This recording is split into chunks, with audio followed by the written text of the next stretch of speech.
Welcome, guys, to today's episode. I'm so excited because I'm joined by a very amazing guest who is Shana. Shana Fannon has some exceptional work that she has done to personal development and also her career as an interior designer. But I won't say much. I would love it if she does the introduction for herself before we commence. Shana, it's your floor. Sure. Yes. Hi, Donovan. And thanks for having me on your podcast, Breakout. I'm an interior designer and life design consultant, and really, I work with clients. I truly believe that the spaces we spend time in are a vision board for our life. And I started my own business because I really wanted to be able to create that vision board for people's lives with them and then use my skills as an interior designer and coaching and to be able to kind of fuse those things together and help people to lead a more intentional and well designed life.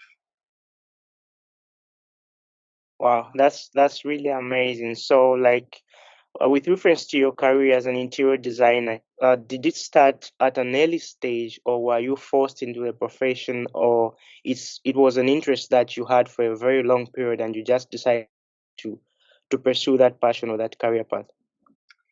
Um, it probably started when I was a kid. I had a really difficult upbringing, um, and I started to recognize that when things would go badly in my life, that um, I would have this inclination to like organize or clean or to reorganize and kind of reset the stage. Really, it was this way of you know, reconnecting with the space and kind of rewriting the narrative of Hmm. that moment. And by doing so, I started to recognize that pattern, and then I also started to kind of create my own version of vision boarding. Really, I we used to get these J.C. Penney catalogs in the mail, like I'm not young. Um, and so they still mailed giant catalogs when I was a kid, and they were like 2 inches thick. And I would go through and I would page through and I'd pick all the things that I wanted that would add up together to create the life I wanted. Really, I was vision boarding via catalog. And Hmm. I would surround my room. I would write quotes. I read a lot, and I would write quotes down from authors or people that inspired me. I would buy calendars that had like a quotes on them, and I would get my hands on anything that had inspirational quotes, and I would surround myself with them. And so I just started realizing how much our physical space impacts our mental health, and Wow. how much, so many times we're told, write things down, put them up on the wall around you. We need to read them, we need to see them, we need to surround ourselves with things that remind us not just of who we are, but of who we're becoming, of who we're trying to become, of who we're meant to be. And when Mm-hmm. we do that in our physical environment, it helps to remind us to go back to our why. Like, why am I doing this? Why am I pushing through this pain? Why do I want to grow? Why am I enduring this? Why all these things whenever difficult times come, because they always come. Yeah, yeah. And that's not a bad thing, right? Like, what I've come to understand in my journey of life and as an entrepreneur is that we have to get comfortable with being uncomfortable. We've been sold this lie that life is supposed to be full of joy and happiness. Now, Mm, joy is something it is supposed to be full of, but joy is not happiness. They're not the same yeah. thing. Mm, Um, and when we take responsibility for our life and we live our life intentionally, when we design our life, um, it helps to navigate these difficult times much mm-hmm. more easily, and we can hold on to our joy because really our joy is who we are inside. We Mm-hmm. don't lose sight of that. And joy many times comes from our connection, right? Not just to other people, but to ourselves. And we have to know ourselves to really connect with other people. So it's really all connected. And so when I started recognizing all of this in my life and my own journey, Mm-hmm. that's when I became aware that being an interior designer was a thing. Wow. And it was like, okay, I think that's what I'm supposed to do, and I had a really hard time deciding between architecture and interiors, and I actually considered going to school for engineering as well.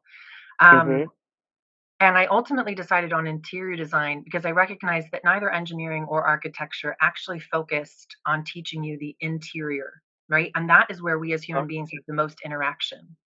And yeah. so I decided to go to an interior design school that really had a strong emphasis on architecture.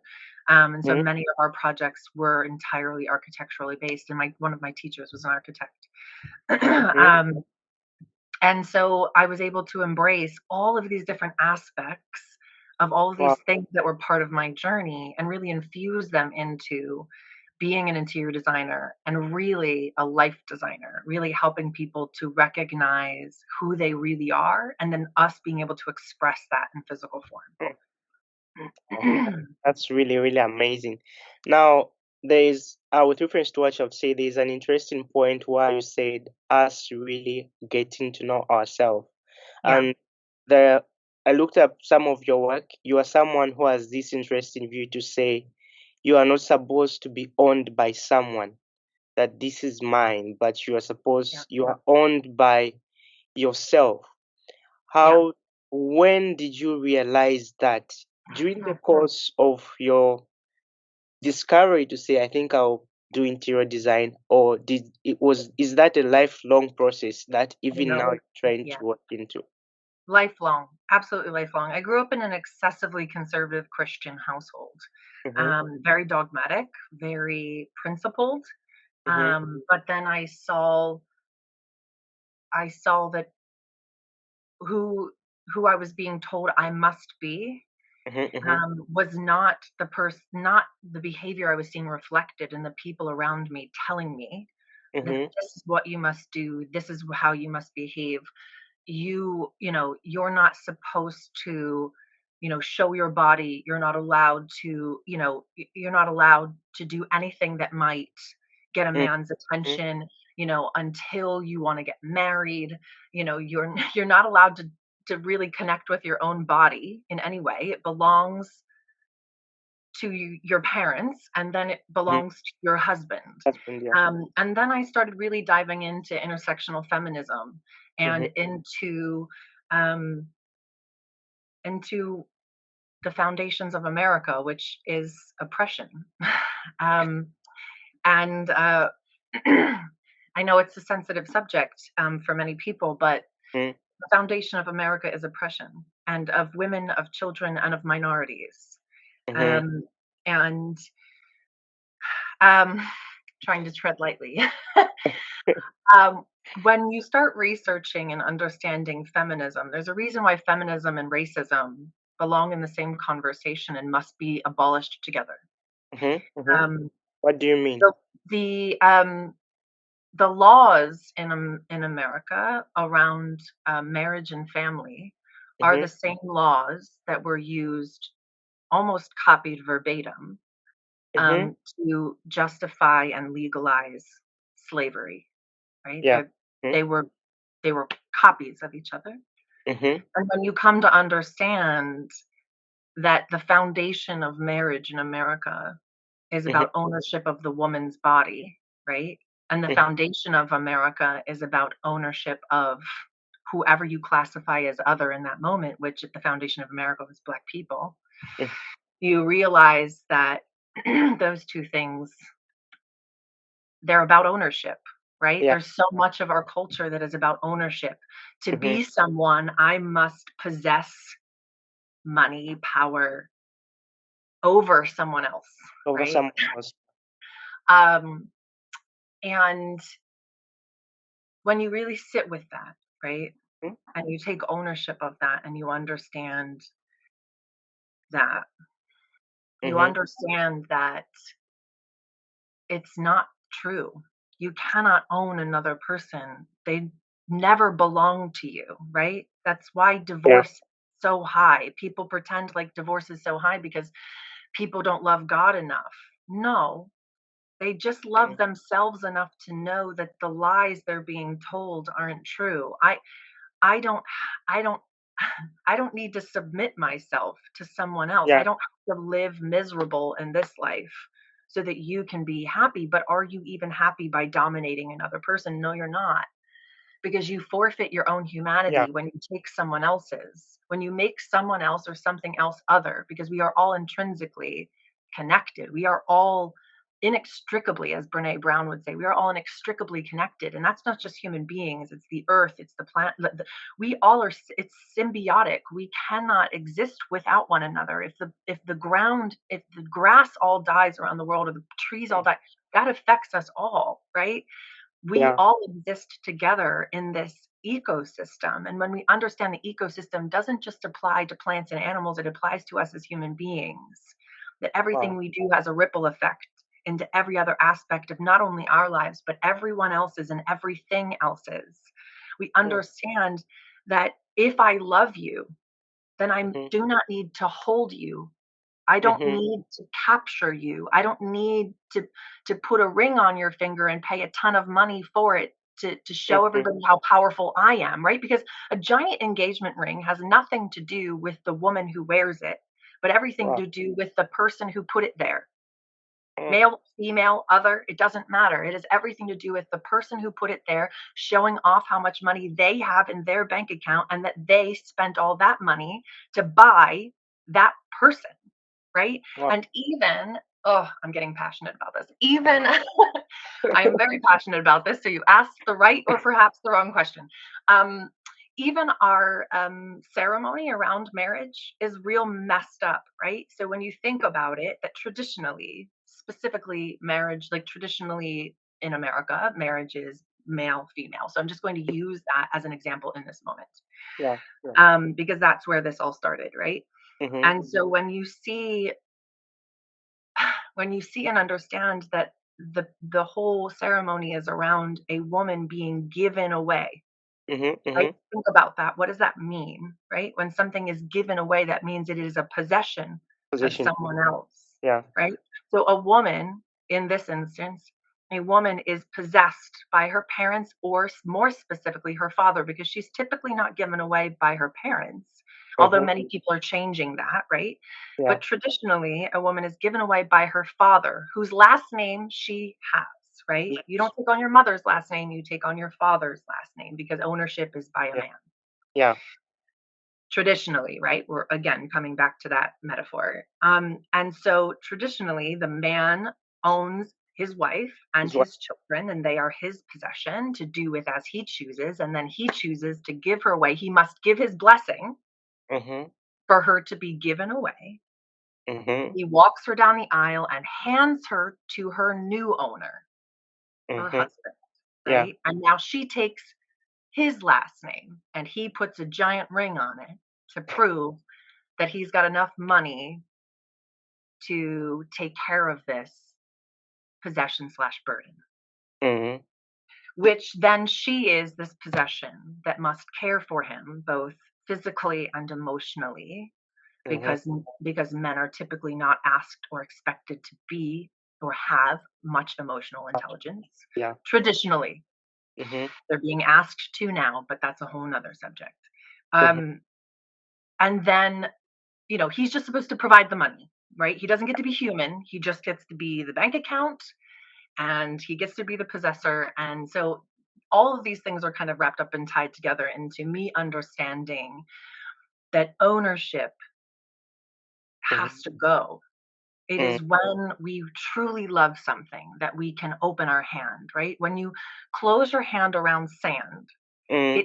it falls out between your fingers. You can't hold it, right? Yeah. It eventually will completely squeeze out of your hand. But when you Yeah. open it, if you were to open your hand and leave the sand there, right? Mhm. Sand stays. It doesn't go anywhere. It Mm. might fall off a little bit off the sides, but it'll stay in the palm of your hand, right? Yeah. So when we squeeze something, it dies and it leaves us. But when we open our hand, it stays with us Stays with because us. now we trust and we know, and it challenges us to be a better version of ourselves rather Mm. than saying, this is mine, and planting a flag and then not caring about it. We Yeah. spend every day waking up going, I choose this person. I choose to be the person I need to be to grow with this person, or in this life. And then they choose to be with me. And Yeah. if we no longer need, or if our journey no longer takes us together, then we get to walk away. And there's no ripping apart of each other's lives, Mhm. right? Mhm. And that doesn't mean I don't want to spend my life with someone. It just means I want the opportunity to choose. I don't want a legally binding document that says I Wow. belong to that person. Do you know what I mean? I Yeah. hope that makes sense. Yeah. Very. This is a very, very interesting. You have raised very interesting points out there, which would make someone think. Yeah. So I'm wondering. Let me take you back to your point where you said you're someone like maybe they're getting married, they do some legal documentation, signing and all that. This is my wife and stuff like that. More like you are getting a possession. In short, it's like you're buying someone. So looking at the psychological point of view, do you think this has a very big psychological impact with the way many people look at life? For instance, Yes. you have this person as your husband, you have this person as your wife, they paid the bride price, whatever. Do you think it has this psychological impact on either the two people? Yeah, absolutely. And let me say that I have a lot of friends who are married and chose not to have a religious marriage. They chose to have a marriage that where they choose one another, and Mm-hmm, they have um, either chosen to keep their own last names or have chosen to keep, to take on one another's last name, or what have you. But they've chosen a non-religious marriage because they don't believe in that ownership. They believe in belonging to one another. And so I don't believe that all marriage is mm-hmm, necessarily about ownership. Just the premise of it is why it was created. Um, but back to your question, yes, I do. We are affected whether we know it. All of us have internalized misogyny. All of us have internalized understanding of patriarchy and hierarchy, right? And it is baked into our society and emphasized by organized religion, by politics, by mm-hmm, our overly capitalist system. Um, it's a stranglehold, yeah. stranglehold, right? And it's why I decided to go into business for myself. Mm-hmm, I believe that the initial intent, perhaps, of capitalism may have not been what we see it now as manifested yeah. as, but I don't know what their original intention was. I wasn't there. But what I do know is that um, the current interpretation isn't working. It's killing people. It is literally, that's not a metaphor. It is literally killing people. And I'm not Mm, just talking about from hunger. mm-hmm, Um, I think that it affects every aspect of our lives. How can it not? When every part of your life is told to you about establishing a hierarchy, you must be better than this person. You must be the best. You must win, win, win. You either win or you lose. You're either the victor or the victim. There's so much of this false dichotomy language in our mm, society, right? It's like you're either this or you're that. And mm, life is almost never that, right? And mm, Brene Brown talks about this a lot. It's like whenever you hear someone say you're either this or that, it's a false dichotomy. And you've got to sit there and lean in and get curious and start asking them questions wow. instead of fighting and arguing and screaming at each other, trying to explain, trying to get our point across. If we start diving in and asking each other questions, we start to learn and people start to see things all by themselves. The Mm, world is more gray than it is black and white. And I think no matter what, mm, we are affected by these hierarchies that have been created. And it does affect relationships. And quite frankly, women have been told for so long that they're supposed to do it all. Wonder Women, they're supposed to be mother and wife and, have a job or have a career or own a business, all these things. But mm, that's miserable mm-hmm, to have to take care of your husband so that you could be qualified as a good wife, right? You've got to mm, cook well, you've got to clean, you've got to, birth children, then you've got to be the primary caregiver for those children. mm, And even, still in most relationships, that is the reality. There are some relationships in which men take equal responsibility for offspring, but in more times than not, I still see mm-hmm, I still see women being the primary caretaker. The default is that the wife will do it. Oh, she's got it. She's got it. She's got it. You know. And there are some associations with men that are the same way. Like, okay, that's his responsibility. It's that's kind of Mm, default. I think many more couples are now starting to understand that, like, if they want their marriage to be successful, they can't follow that. And mhm, all of this kind of plays into what I do because I deal with married couples a lot. And so I mm, end up being like part marriage counselor. And because if I don't, it can really tear people apart. Renovating their home is a very stressful thing. It's a lot of money. And it's very mhm, stressful. And so we sit down from the beginning and I let everybody know that everybody's voice is equal and I want to hear everyone's voice. And I'm not going to allow um, one person to dominate the conversation. I mm, need both people to be there and to be present. And it really starts to initiate conversations with them and within their own relationship where they start to understand that assumptions are what kills us. And yeah, most of our assumptions come from these indoctrinated places, right? That's a woman's job. This is a man's job. This is how a man behaves. This is how a woman behaves. Like, our assumptions come from that place because that's what's been indoctrinated us into us from the time that we were infants. Girls are given baby dolls, boys are given war machines, right? yeah, The indoctrination starts from infancy, and mm, it's very powerful because of it. And so when people say, especially when men don't want to believe that they're a misogynist, they don't want to believe that they buy into the patriarchy, they don't want to believe that they're harming women, right? Because they want to be a good man. mm. They'll just declare that they're not a misogynist, and I'm like, bull crap. Bullcrap, because even if you aren't racist, you still have unconscious bias that is in fact racist. There Mm, are levels to everything. We all have indoctrinated beliefs that aren't accurate, right? very, And so we've always got to be searching them out and mm, rooting them out and learning more and doing better. Like Maya Angelou said, when we know better, we do better. And so we must be constantly curious and mm, open and aware that we've got more to learn. very We've true. always got more to learn and more questions to ask. And so that's the place that I come from, is a place of curiosity. And Mm, I think when married couples get to that place of curiosity and they are willing to be vulnerable and authentic with each other and ask those questions, knowing that it's leaving themselves open to accepting that they might have done something that is harmful to their partner, mhm, but knowing that that can change, yeah, and then we start leaning into curiosity, it changes everything. It oh, creates emotional safety. It sets the groundwork for emotional intelligence. It changes the dynamic in a relationship like that, mm, right? Because now we can say, hold on, wait, let's get curious here. mhm, What are the stories we're telling ourselves? What are the stories we're buying into as a couple? What are the yeah, stories that we're feeding into that we don't want to, that aren't meant for us, right? And mm, that is when we can change our lives. And that's when I think marriages are more successful, or relationships in general, is when you let go of that and you start getting curious. I mean, curiosity, I just think, is the cure to many ails in yeah. our society. So now, one more question for you. I'm curious to hear your view on this.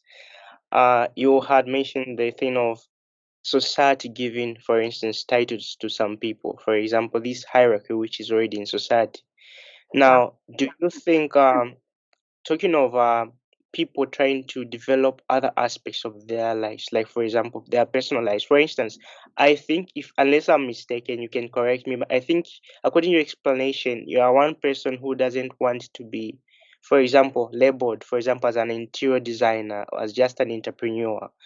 According to your explanation, I don't think you would love that. So, do you think this whole concept of having these so-called titles affects the person's thought to do other things outside of that which is Yeah. accepted? Yeah. One of my favorite affirmations is Soham. It's Mm-hmm, Sanskrit for I am. And Mhm. I think it's really, really powerful concept. And my, again, not to like quote Maya Angelou like crazy, but I kind of have these mentors in my head, and Maya Yeah. Angelou is one of them, and Brene Brown is one of them, and there's Malcolm Gladwell and all these people. Some are dead, some are living. Um, Mhm. but you know, I think, oh, I lost my train of thought. What was your question again? I was talking about hierarchy. For instance, we have Oh, yes. different. Okay. Yeah. I was talking Mhm. about I am. Got it. Thank you. Yes. Yeah. Maya Mhm. Angelou said, Maya belongs to Maya. Mhm. Um, and and and I think what's really beautiful about that is that what when we recognize we belong to ourselves.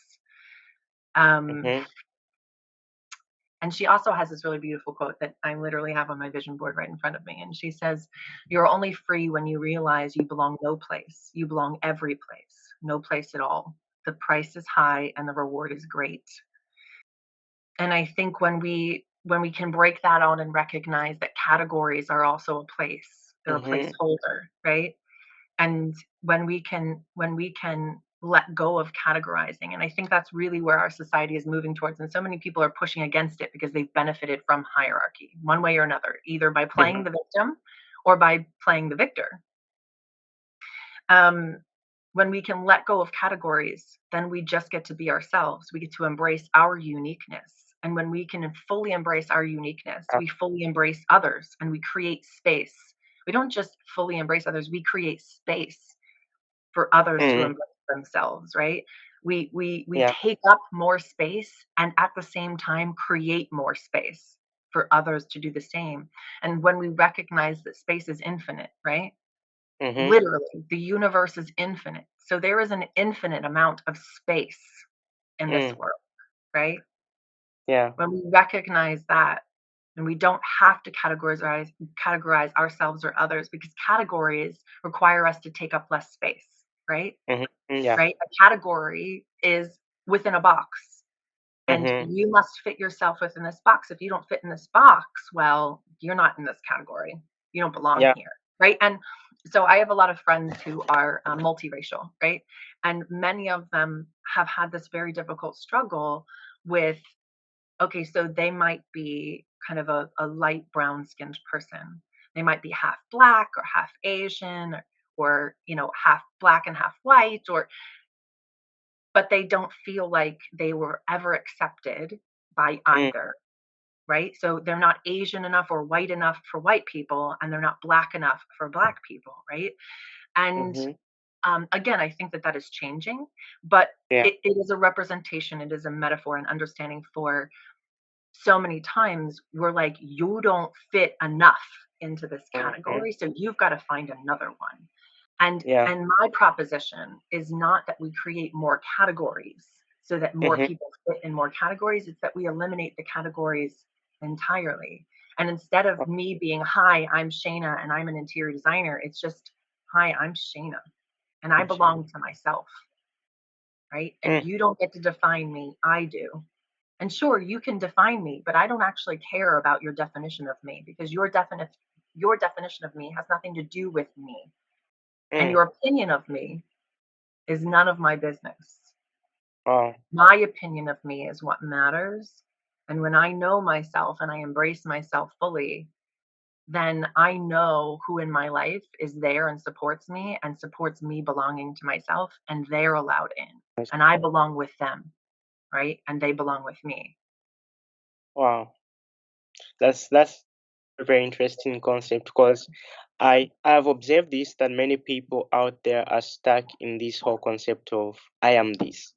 And the moment someone's stuck in that space, I believe, according to the way I've put it out, it's like you are enclosed in just one sphere of life and you don't think outside the box. And Yeah. I don't know that I'm it's that curious. people don't think outside of the box. I think it's that they're afraid to. And they're also afraid to admit that they think outside of the box. Categories are gilded cages, right? They look pretty, Mm-hmm. but it's still a uh, cage, you know? so you're saying we are afraid to actually think outside of the box.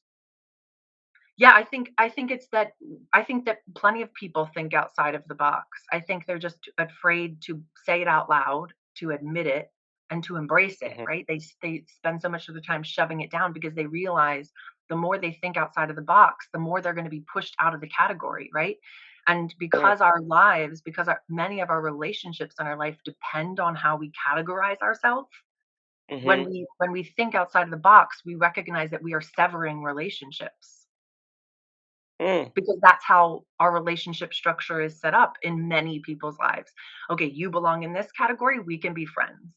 The minute you Yeah. step outside of that category, the minute you think outside of the box, now you don't belong in that category anymore and we can't be friends. And so many of people's lives, their connection in their lives, because we can't live without connection. So their lives depend on existing in a category. And so asking someone to step outside of the box and to live outside of the box and to think outside of the box, it equals death to them Mm. because it is the severing of every relationship in their life that matters. Yeah. Maybe, right? Mhm. So, in short, these categories are the ones that separate us. Yeah. Categories separate us. Yeah. In short, yeah, that's a great summation. Yeah. Categories separate us. That's it. Oh. So, like, what do you usually do? You have a practice, motivation, meditation, or anything like that? What do you really do to keep yourself in a certain kind of thought which is just unique and different? And what can someone do to also like say, I think I like what Shana is doing. I want Yeah. to also try to follow her path. What's your advice on with regards to that? For me, I didn't know where to start, right?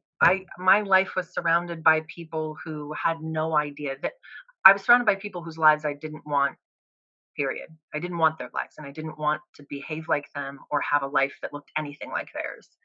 And so reading became Mhm. and still is an immensely important part of my life and my practice of growth. You know, Mhm. you've got to nurture yourself, and that means Yeah. feeding yourself, and knowledge and wisdom can be gained from other people. So reading is a massive part of my personal practice. Journaling as well, because I think it's a really important part of processing, remembering, Mhm. and releasing. And then also a way to kind of record what we're grateful for. When we can look back at a journey, we can see how far we've come because we forget so easily how Yeah. far we've come. You know, we have such short memory spans when it comes to our own growth Yeah. until we program ourselves to really be thankful and grateful for where we've come from. And then I have a very, very intentional meditation practice every day. You know, I Mhm. spend the first hour of my day, except this week because I'm taking my niece to school, um, but I usually spend my whole first hour Mhm. of the day with my cell phone being as far away from me as I can and drinking water. And then I go right into, you know, a meditation for at least 10 minutes, sometimes as long as half an hour or 45 minutes, and really just breathing and being present. Because breath only happens in the Mhm. present, right? We can't breathe in the past and we can't breathe in the future. We are only breathing right now. And so that's the whole premise of breath work is that, you know, we can really, by focusing on our breath, be very, very present. And that really helps to keep me balanced, and prayer is a really important part of my life as well. So yeah, my day is very intentional, it's very set up, um, not highly structured as much as it's highly intentional. Oh, that's really, really amazing. And for instance, I'm sure someone out there might be wondering to say, how do I reach Shana? How can I be able to connect with her? Because I'm sure you're actually not only now, but you continue to inspire more lives with your story, your content, and your work. So how would someone reach out to you and just talk to you? um Email is great. Mm-hmm. Because I can kind of connect to a lot of things there, or on Instagram. Although typically Instagram, I have it kind of limited to if I don't follow you, I've got to approve your message. So it's a little bit. You can find me on Instagram, and then my contact information is on there. Mm-hmm. So email is great. My name is Shana, so my email is Shana at consonate. That's CON. I'm bad at spelling out loud. CINNATE dot world.